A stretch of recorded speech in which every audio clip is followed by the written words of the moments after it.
When Thames Television lost its franchise in 1992, The Bill was the only programme to avoid cancellation. For Michael Chapman and his team, their survival came with a new challenge, producing a continuous series to be broadcast 3 times a week, a first for any police procedural television drama. The 3rd edition of Reaching a Verdict investigates how the writers, actors and production team rose to the challenge, creating some of the most memorable episodes of all time and pulling in their highest ever audience in the ratings. Join Edward Kellett as he explores the key storylines, themes and characters at the heart of 311 action-packed episodes of The Bill and assesses how Sun Hill Police Station adapted to losing some of its most iconic characters. Reaching a Verdict, Reviewing The Bill, 1993 to 1994, can be pre-ordered now from devonfirebooks.com. This is Natalie Rolls, and you are listening to The Bill Podcast. Brought to you in association with GeorgeFairbrother.com, shop.saturdaymorningpress.co.uk, vanguardcomics.co.uk, and gibconsultancy.co.uk.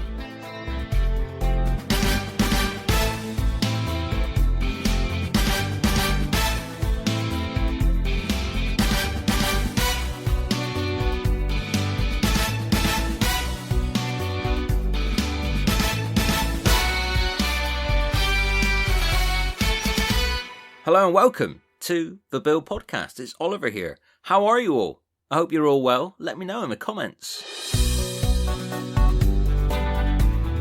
It's lovely to be back behind the microphone. As I record this, my very dear friend Natalie Rolls, wow, she's on the comeback trail. This week alone, she's been working with Jerry Anderson Productions. She's been back on stage. And she's been working on a new short film drama with a familiar Sun Hill face as well. So stay tuned for more of Natalie's projects. And you've still got her 3-part interview with Brian Bovell, aka DC Rob Thatcher, to look forward to. If you can't wait, that trilogy is available now as a video podcast on the Bill Podcast Patreon channel. Natalie's also recorded a behind-the-scenes interview with Emma DePaulnay, who's art director on The Bill during the Marquis and Jonathan Young era, and that's a cracker. So there's still plenty of Natalie to come on the podcast, as well as our new lineup of presenters, Patrick Stratford, Rob Cook and Edward Kellett. Between them they've already delivered something like 20 podcasts, some fantastic interviews with cast and crew. Patrick's 2-parter with Lucy Speed and Sally Rogers is available to listen to now on patreon.com/The Bill Podcast. And today I'm delighted to be sharing part 1 of my interview with the mighty Liz Crowther. Liz is an actor who I feel like I've known for many years because my late great mentor at university was a director called Mervyn Cumming.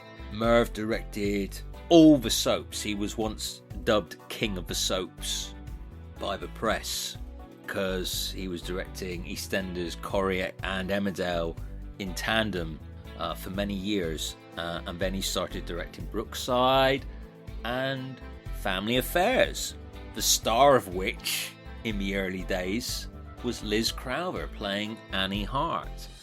And when I was at uni, I used to borrow all of Mervyn's VHS tapes, copy them onto DVD for him, and Merv always spoke so fondly of Liz, who he'd worked with in the theatre before then. So Liz Crowther is a name that has been on my radar for the last 20 years, and of course she's done so much work, and we didn't get to know her enough in The Bill because her stint as Sergeant Jane Kendall was far too short, and during this 2-part interview we discussed that.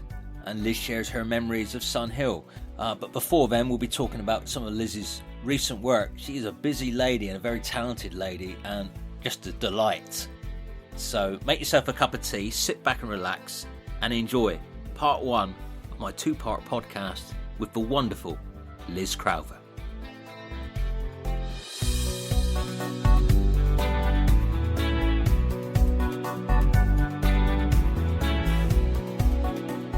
Hello. Hello, Liz. How are you? I'm okay, thank you. Golly. It's lovely to meet you. I'm ever so grateful to you for doing this. Oh, tell me daft. I was so pleased to discover it, and I listened to all of Kerry Peers. Just joyful. Sorry, I'm just pouring myself some fizzy water. Now, what have we got in the corner there? Oh, you've got a lovely Thames logo. Yeah, it's my little den. Do you remember Aidan Bolter? Of course I do, because I was at school with two of his sisters. Ballet Oh, school, yeah. I interviewed Aidan for one of my bill books because he started out on the bill, and I said, "Yeah, this is my happy place." He just said, "Oh dear." It's lovely. Are you a Whovian as well? I am a Whovian. Yeah, I just grew up loving older television shows ever since I was a kid. This is very much celebrating you. I'd like to begin that celebration with last year you starred in a new award-winning play, Ebb and Flow. Oh, yes, that was fantastic. That was an amazing experience, playing part of an older lesbian couple of two women. Doreen Blackstock played Flo, and they'd met at Greenham Common. And it not only honoured all the women of Greenham who'd been so vilified and ridiculed, and who actually changed things and were incredible. You know, they had, I think, one of the largest demonstrations of women, 30,000 around the American Air Base at Greenham, holding hands, embrace the base. I think it was 1985. They were there for 19 years. Anyway, but the play was fantastic by Jen Lunn. It was up for Stage Debut Playwriting Award. And it was one of the 50 best productions of last year voted by the Stage in the UK and Ireland, which was very good. It was a wonderful play and a wonderful experience. I mean, the Stage described it as deeply affecting portrayal of an infinite love. Yeah. Is this photo? It just moved me to tears looking at that picture earlier because it's so beautiful. Yeah, it was an amazing experience altogether. My character was an old teacher, and she had the beginning of dementia. And so we had children. We had 4 different children, 2 in Wales, because the women of Greenham it was Welsh women who'd started it and marched to London. It was amazing response. Yes, everything about it was extraordinary. Susie McKenna, director, all the cast. It was just, it was a really. In fact, you've just reminded me, I've got to ring Doreen and see how she's getting on. You have this amazingly intimate experience working with an actress for like months, and then when the play finishes, is there an adjustment period, a sort of a come down, I suppose? In some ways, although you're usually quite tired. But yes, you had that lovely thing of all warming up together. And the response we got, I think there'd never been a play about older lesbians, judging from our audience. So apart from like about 3 nights, the audience would rise to their feet.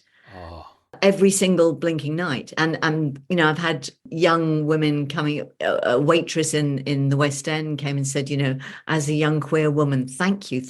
I came to see Ebb and Flow. You know, it chokes me up too, thinking about it. Yes, the actual quality of the writing, the subject matter. I just learned such a lot. It was also interesting, you talking about being connected to people. It was the first time I worked with an intimacy coordinator. That was really good because, you know, I have done intimate scenes. I think it was Sean Bean who was like, "Oh, you just kind of crack on with it." Well, you don't just crack on with a fight scene, do you? It does need to be, and it just makes such a difference because the person who does it is really helpful in just making beautiful pictures, and not, you know, if you put your hand here, you put it there. And that's the side the audience are going to see. I'm touching my right cheek for those of you listening. Cover your face up without meaning to, or you can repeat a gesture, or sometimes you do too many gestures. So it's really good, to make you feel easy, to make boundaries and all of that sort of thing. So that was, and that made it so easy. That was an interesting aspect sort of technically, because I'd never done that before. Plus the other aspect of it was that several of us had done quite a lot of workshops before lockdown. I think I'd done 2 workshops altogether. So we did one before lockdown. So they were sort of refining bits of the script and looking at Flo's British Caribbean heritage and getting more of that in it. And because basically it was about a this couple who'd been together for 40 years. My character, Esme, had been married because of Section 28. She hadn't revealed, because she was a teacher. That was the law that said, you're not allowed to promote homosexuality. So you telling people that you were a gay woman, was counted as promoting it. I think in schools, it was especially in schools. So she kept her relationship quiet, but she'd left her husband and her son to be with Flo. Wow. So, and then there was the play was all women. Yeah, it was a really fantastic experience, and we did it at the Wales Millennium Centre and then at the Kiln. Is there any chance of the play coming on again? I'm gutted I didn't get to see it. I think we really hoped that it would. Trouble is with actors is that, after a while you're all doing different things, or I don't know, having babies or what have you. I've also this year had the incredible good fortune of making a French film. Oh, really? Wow. Yeah, I'm a French speaker. I au paired in France when I was 18. I've got cousins who are married to Frenchmen who went to live there a long time ago. And then I went, when I was 50, I was having a bit of trouble with, I didn't want to keep touring. I didn't want to keep doing sitcoms. I wanted to change my career. So I went to the École Jacques Lecoq, which is a mime school you might know of in Paris, where Complicité Theatre came from, and Toby Sedgwick, who did the choreography for Warhorse, Marcello Magni, the fantastic actor, Simon McBurney, all of these incredible people. Anyway, so I went when I was 50. It was extraordinary to renew my French. And then, last year I had an inquiry about playing a role mostly in French. I went and filmed it in about an hour from Paris for about 3 weeks in November. And it's coming out in the autumn, and it's called Jane Austen Ruined My Life. Yeah, it's a wonderful script about a bilingual French girl who has an English father and French mother, and she can't find love, and she can't find her voice as a writer, and she mostly can't find love because of the beauty of romance in literature. It was an absolutely extraordinary gift. Yeah. Yes. And I managed to go and see the French family who I'd au paired for, the mum. I see them reasonably often, and the kids sometimes come here. They're like in their 50s now. So 50 years after I'd been an au pair there, I went to see her. I know, amazing. I had another wonderful experience because I did an episode of Beyond Paradise, and 37 years ago, I'd been in a BBC series called A Very Peculiar Practice. With Peter Davison, yeah. Peter Davison and Barbara Flynn. And I got to be in a scene with both of them. And for strange reasons, when we shot that years ago, we used to rehearse things. So you go to what's called the Acton Hilton, which was this building, and you've probably heard of rehearsal rooms, costume, canteen, a fantastic place. And where you'd rehearse television things, whereas now you just kind of just do it. So it was so extraordinary to see them again, and and they remembered all of it because it was quite a groundbreaking series. Andrew Davis. It was all set in a red brick university, and it was a wonderful series. So that was amazing. You had a lovely guest role in Vera.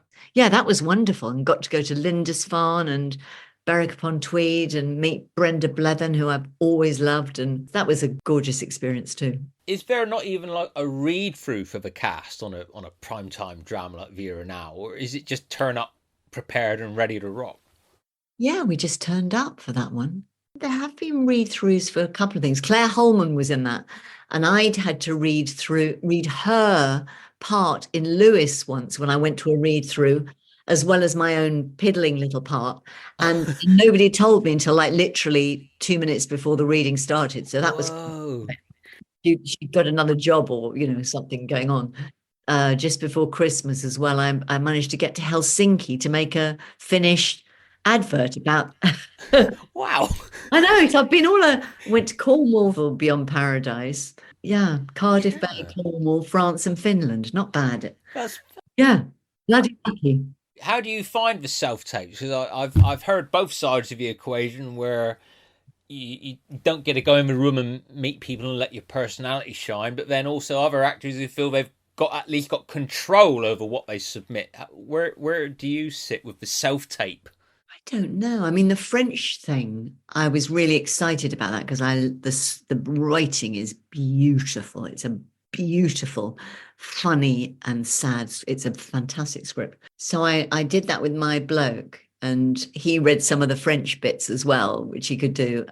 I had to do one scene in French and one scene in English. But the worst thing is usually that if you're working, like I was doing an episode of Doctors last week, and then Oh, suddenly in the middle of it, can you make a self-tape? And then it's quite a lot to learn. And as it turned out, I had a sort of split week. So the tricky bit about it is that you don't really know how many people are going up for it. Sometimes you just never hear anything. You don't get a thank you, you don't get an acknowledgement. The French film, I got an offer the next day. So that was a wow. result. Oh, yeah.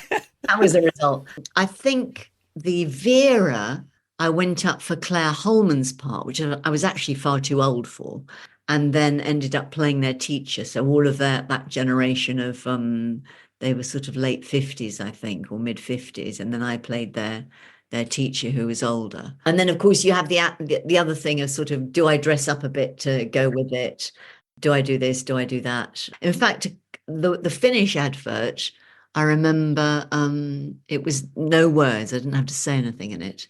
And I had to do a weird thing. I had to look through a photo album and have various kind of reactions to old photos. And then I had to put some shopping away and put something in the microwave. That was because it was for a supermarket. It was two women who were buying meals for one, and then kind of started clocking each other and going, "Oh, I got a meal for one. Yeah, I got a meal." You see them both in their houses eating alone, and then you see them, one of them saying, "Come and have supper," and then you see them eating. Oh, So it was really nice. So I had to do a few things like that, and then I had to talk about myself. This was for a young Danish director, and yeah, that one. I think I had like 45 minutes before I was going to the theatre or something like that. My bloke, I said, take the dog out because she's going yeah. to bark. So I just did it really, really quickly, so you don't really know. I've no idea. There was a petition going around earlier, I think last year, saying, that people want to know how many people are up for it. They want an acknowledgement. They want more time to be able to learn something, because sometimes it is very short notice, and then they'll send you reams of stuff. So I don't know where I stand on it. Both sides, I suppose. Well, it sounds like you've got a pretty good strike rate. It's brilliant the amount of work you've done just in the last year. It's very lucky. I think everything's gone very silent now. I know I'm going to go and do some ADR on the French film in April, I think. I've been gardening today, so that was quite Oh, nice. And oh, it's trying to, because it is strange being away a lot. I mean, you get used to it. I think I've probably been away, oh, I don't know, about 18 or 19 years of my life in, yeah, yeah. If you add it all up, yeah, yeah. yeah, quite weird, really. One of the qualities I admire about you, Liz, and it stands out in that Vera, and I imagine it's one of the harder parts of being an actor, is your stillness. You Oh, your presence fills that screen on that close up, but that's got to be a discipline to like. I mean, I'm a bouncy character, well, I but am. So it's weird because, funnily enough, I was saying to Peter, my chap, that I said, I think I've learned something because on the film, Laura Piani, who is a fantastic director who wrote the script as well, she kept saying, don't move so much. And the Finnish director said the same thing. And I said to Peter, I think I've discovered something that I do wrong. So it's incredibly nice to hear that's what you think. oh, very much so. It's like is a poise, the way Oh, you carry yourself. And I didn't know because I was going to ask about Lecoq, because I just love the fact that you decided you wanted to almost reinvent yourself and go back to school and learn something else. yeah. After you'd already had a 40-year career by then, it's extraordinary. It was partly because my first getting my equity card, I went to arts education. I trained as a dancer. So I got my equity card dancing and then gone into telly more and theatre. And I did use it a bit. I did a couple of musicals and things. It was to to gain that physicality back, because I'd always kept it going pretty much. So it was that pleasure of movement. And I just happened to be very lucky that it was the sort of zeitgeist that was feeding into theatre. More and more ensemble work, more and more movement. The Lecoq is a 2-year course, but I decided to just do one because I didn't know whether I could afford to stay 2 years, either financially or in terms of my career. I thought that'll be it. And as luck would have it, in the last week of term, when we were watching the second year, so we'd finished our course and we were watching all the second years do their one-person shows, which were incredible. My agent said, "Oh, could you go to London for an audition tomorrow?" And I was like, "No, I can't. This is the last week." And then she said it's for Ken Branagh. And I said, "Yes." I actually busted my French bank account because I had to pay something like 400 euros for the Eurostar ticket. But I went to the interview. They'd sent me the script, which I'd printed out in the local internet cafe, because this was in 2004. I had to do weird physical things like appear out of a cupboard and appear through the floor. Anyway, halfway through, I had to have this row with my husband, and I dropped the script everywhere. I just let go of it by mistake. And so I just improvised, which was kind of, I think, what they wanted. And I rang my agent and said, "I think they cast it." I was only in there about 7 minutes. I said, I'm on the train back to Paris. I think it was a bit of a waste of time. And then same thing, I got offered it. Sean Foley and Hamish McColl wrote it. It was Ducktastic, this show about a spoof of Siegfried and Roy, the magicians, and it had 42 ducks in it. It was brilliant. At the curtain call, what they did was when the curtain came down, somebody ran across the front, just behind the tabs, the curtains. They ran across with a little line of grain. So the ducks all came down stage and all were doing that. They looked like they were bowing. It was just genius. So fantastic. And we had Mickey Rooney's son choreographing a dance number. It was and lots of strange magic tricks. I had to disappear through a trap door, come out of a little tiny fridge, all sorts of amazing things. So, and then I got a job up at the Royal Exchange in Manchester doing Cyrano de Bergerac, for which I did a few translations of the original production. And weirdly, where the Lecoq School is or was, it's just moved now to Avignon. It's near these two incredible 15th century arches in Paris. There's the Porte Saint-Martin and the Porte Saint-Denis, which are these bloody enormous arches. And there's the theatre where Cyrano de Bergerac was first performed, and where Edmond de Rostand was kind of given the Légion d'honneur or whatever it was 2 nights later, and the audience stayed till 2 o'clock in the morning. And there's a little stained glass window of Coquelin, the actor who'd commissioned it. It really did open the doors to different kinds of work, and it was wonderful. Plus, I had the most bloody brilliant year in France, and I lived on the 6th floor without a lift in a half of a maid's room. You used to get a maid's room at the top of a house, in those sort of, before they divided everything up. And my little apartment or studette was 6 foot by 17 foot with a mansarded roof. So when you were washing up, you had to lean sideways. You couldn't dry yourself in the shower and close the door. It was fantastic. It was a fantastic year. It was, probably one of the best years of my whole life. Oh, but that feels like, karma, or like just energy, like the fact you invested in yourself and your career, and yes. Do you think some actors get a bit complacent or lazy in their careers? And I don't think it's that necessarily. I was incredibly lucky. My darling dad had died, and my mother had sold some of his antique collection. So I had the money to be able to do it. And I also had the blessing of my agent. I said to them, I want to go off and do this. I've been accepted. If you want to get rid of me, I quite understand. If you don't want to get rid of me, I need another £3,000, please.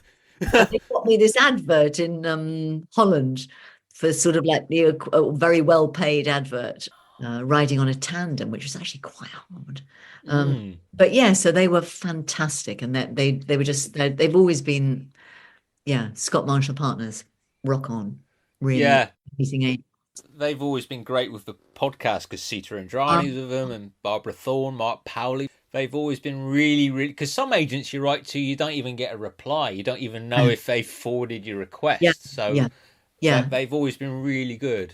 They are, because they also let you do, if you want to do something that's, like a student film or something like that, anything, yeah, it's allowed. And that's how people connect and learn. And now there's less apprenticeships. When I think of the BBC, there were like makeup apprenticeships, floor manager, all of those things. You could go and shadow people and all of that in wardrobe or in makeup or in the props department. And yeah, all of that's gone. I can imagine growing up with two parents who are performers, a Yeah. showbiz household. Yeah. It must have been quite a magical childhood, It was. I mean, my twin sister Lindsay Lou and I were on tour from the time we were, I think, about 6 months till we were about six, on and off. My dad was in a thing called the Folderols, which was a review, and we toured all around. My sister Caro was born in Edinburgh when we were on tour. They've got plenty of tales of like us bathing in tin baths in front of the fire and ice on the inside of the windows, and one particular woman who had to be carted off to a local mental health unit, the landlady, because her husband was having an affair. And she said, apparently she kept saying, if I start screaming, it's because of the gases.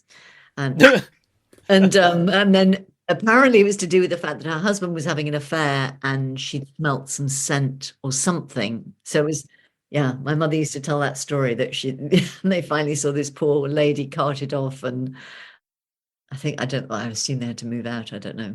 Yeah, so we went on tour, spent a lot of time in the wings, watching shows, going to the Cracker Jack Christmas party.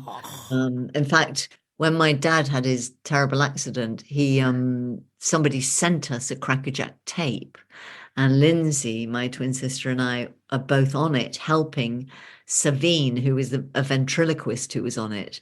And oh, so Elizabeth and Lindsay, what would you like to do? And all, and the, in little voices. And my dad was in a coma at that stage, and his eyes were flickering, and they would always say, or he'd smile, and they'd say, oh, that's just involuntary reaction. I thought, no, it's bloody well not. No It's way. it's somewhere deep inside, when your body's shut down because of being in a coma, somewhere deep inside you're connecting to that. Yeah, my nana was in a coma. She's absolutely fine now, but she had a very sudden heart attack about 5 years ago, and we all went to go and see her, and she had to have a triple heart bypass, and it was pretty scary. But Yeah.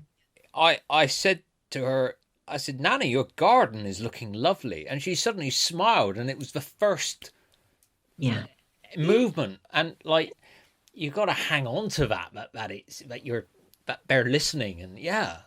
Well, wasn't there some bloke with locked-in syndrome or something in Austria or something, who woke up after 21 years and he said he could hear pretty much all of the time, but he just could do nothing. And when you think about it, if your body's healing and if you've had a bad thump on the head or what have you, then your body needs to shut down to concentrate on that area, mending that part.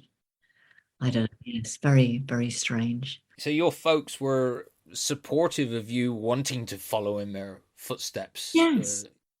We Lindsay and I went to the same ballet school, arts educational, that my parents had both been at only about 15 years before or something, because they were very young parents. They were 22 and 21 or something, or a year older than that when they had us. You always had to have another job. I did lots of waitressing and nannying and gardening and all of that, But yes, they were supportive. And I was very, very lucky. And I'm sure it probably had something to do with my dad. But, you also grow up knowing certain things. One thing that was very lucky was that one of the spare jobs I went and got was at the Orange Tree Theatre in Richmond, in the pub there. And I used to go and see plays. And then, in fact, Hugh Higginson His mum was one of the first actresses. I think she was in the first production. She sadly died now, but he gave a little speech when I left the bill and said, yes, I've been watching Liz since I was a little boy. And it was like, oh God, make me feel old. But I was very lucky. I used to go and at the Orange Tree go and see the shows, and then I sometimes went and bought a couple of plays. And then one day, Sam Walters, the director, came down and said, "Would you like to audition for this part? I think you're an actor." And then I got this wonderful part in this Václav Havel play, and then carried on to do. I think I did about 28 plays there, including the most amazing. The last thing I did there, which was a trilogy of plays based on George Eliot's novel The Middlemarch, which we, on 5 occasions, we performed all 3 plays in one day. Wow. Yeah, and Sam and Oriel Walters, who I spoke to this week, cooked supper for us in between the last 2 shows. It was, yeah, so I did, really push hard. And it was amazing. That first play I did there was a Václav Havel play, which we championed Václav Havel, who was then in prison, who then became president of Czechoslovakia. And then 30 years later, and in the year of that play, I think we all marched to the Czech embassy because he was imprisoned to demand his release with Tom Stoppard and Ken Tynan, because Tom Stoppard is Czech and was born in the same year as Havel. And Ken Tynan was writing a profile of them both for the New Yorker. And 30 years later, I went to an evening remembering, it was Charter 77, the petition that they sent to the government, which finally got voted in for freedom of speech in Czechoslovakia. And 30 years later, I went to an evening to remember all of that and the plays. And they had all the signatories of this petition in the theatre. They started performing one of Havel's plays, because he had to work in a brewery. They would stop artists from performing and give them menial jobs, stop their children going to university, any dissidents. And then Havel walks into the theatre reading his autobiographical character, and later on shook my hand and thanked me for playing Maria in the memorandum. Just incredible. My best friend Cindy O'Callaghan, who was in Bedknobs and Broomsticks, a little girl who lives just up the road. She was in that play too, and that was history. And then I met him again when he'd left being a president, and he'd written another play. We performed a lot of his plays there. I did 2 of them. So it was like, and then Sam Walters, who ran the Orange Tree, went to he got a Churchill Fellowship, happened to go out to Prague in 1989 and the Velvet Revolution, and was standing on the balcony near Havel when 250,000 people are shouting, "Long live the actors, long live the students," because the revolution was based from a theatre. And so it was just, so I've had some really extraordinary experiences. And there was a wonderful old academic from Oxford who'd gone out to Prague to teach the children of these dissident playwrights and theatre makers who are not allowed to do their real jobs. And he was wearing a sort of 3-piece tweed suit and a little spotty bow tie. And he said, yes, well, we were told, we went out to give up, some lectures to these children, and we were told that we would be arrested. And I didn't think we would. But anyway, we were arrested and spent the night in prison. And then the next day, somebody, I asked what we'd actually been arrested for. And apparently the charge was hooliganism. So it was just brilliant. It's so funny. That's the extraordinary thing about theatre and telly is learning either other skills that you have to do, polishing up your skills like speaking French, or learning, or becoming politicized about things. Freedom Common, freedom of speech in Czechoslovakia. Yes, we're very lucky. We're very lucky. This is Natalie Rolls, and you have been listening to the Bill Podcast. Brought to you in association with GeorgeFairbrother.com, shop.saturdaymorningpress.co.uk, vanguardcomics.co.uk, and gibconsultancy.co.uk. The Bill podcast is produced by Oliver Crocker, co-produced by Ben Adams, Glenn Allen, Glenn Cooney, Georgina Dark, Sarah Kuiper, Bryony Kelly, Maz Mirabilis, Alex Mockler, and Simon Wolfe. Our executive producers are Isabel Allen, Ben Ashmore, Mark Bennett, Rob Cook, Alana Dewar, Andrew Dyack, Dan Evans, George Fairbrother, Stuart Gibbon, Luke Hegarty, Robert Hoger, Edward Kellett, James Ledane, Thomas Johnston, Gary Moncur, Danny Morris, Steph Morris, Claire Norbury, Laura Pinney-Fay, Alistair Wrigley, Michael Seeley, Nicholas Shaw, Natalie Smart, Angel Stannard, Paul Statter, Patrick Stratford, Michael Weil, and Sarah Went. Huge thanks to all you lovely producers who make the Bill podcast possible. Bye for now.